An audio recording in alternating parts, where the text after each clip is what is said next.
Hi YouTubers, my second video in a couple of days. Don't usually make them that close together, but I've got a couple of things to show you today.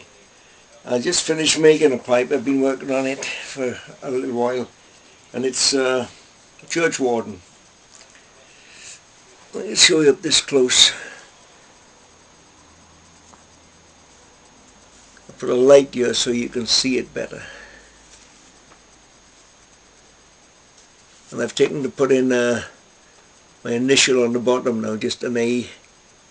Show that is something I've made. It's made of cherry wood, rusticated, partially rusticated. There's a nice tight fit. You've got to really screw this in. I won't pull it out now. So there we are.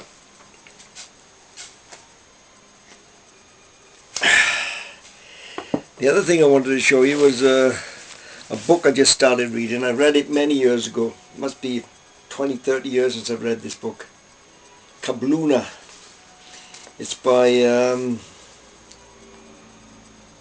Gontran de Ponsins. I don't know if I pronounced that right. It's a Frenchman.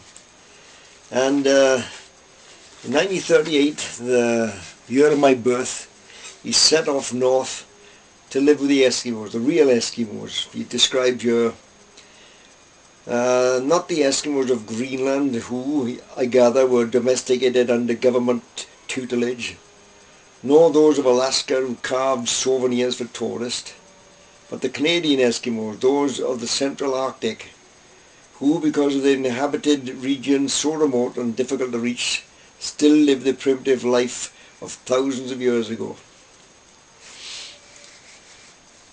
And he set off with just about nothing. He says, "Yeah, I had not much more money than baggage, for it was no great American foundation that had subsidized me. I had no equipment, for I was not on expedition. No agent was buying dogs for me. None was prepared in advance. There were no caches of food and feed, no hiring interpreters, no engaging native women to sew the skins and furs I would be wearing, no fitting out a boat to meet me in season at this point or that in the glacial ocean. I had not even made plans. I had long discovered in India, in China, and in the South Seas, that life abhors our plans and knows better plans than the ones we can imagine." And I remember reading this book many years ago. Terrific book. It tells you exactly how the Eskimos lived. This is a time when Eskimos lived in igloos.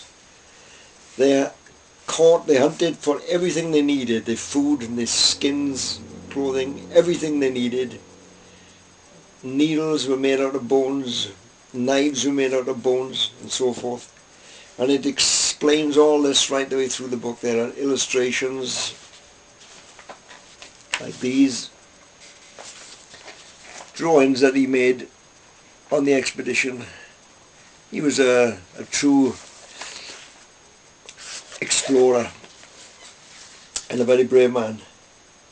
And I thought I'd tell you about it. I don't know if it's still in print anywhere, but you could probably find one if you looked on the second-hand market.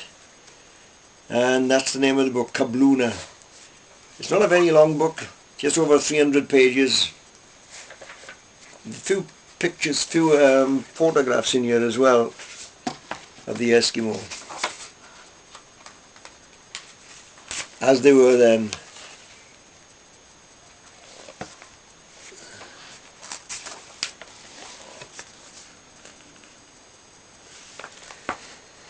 So that'll give you a taste of it. I hope that maybe I've encouraged one or two of you to go and have a look for this book, and I know you'll enjoy it. I know I did many years ago, so I thought I'd give it another look. So that's all for today. I haven't lit up a pipe because I usually restrict myself to 3 pipes a day, but I've made this pipe now.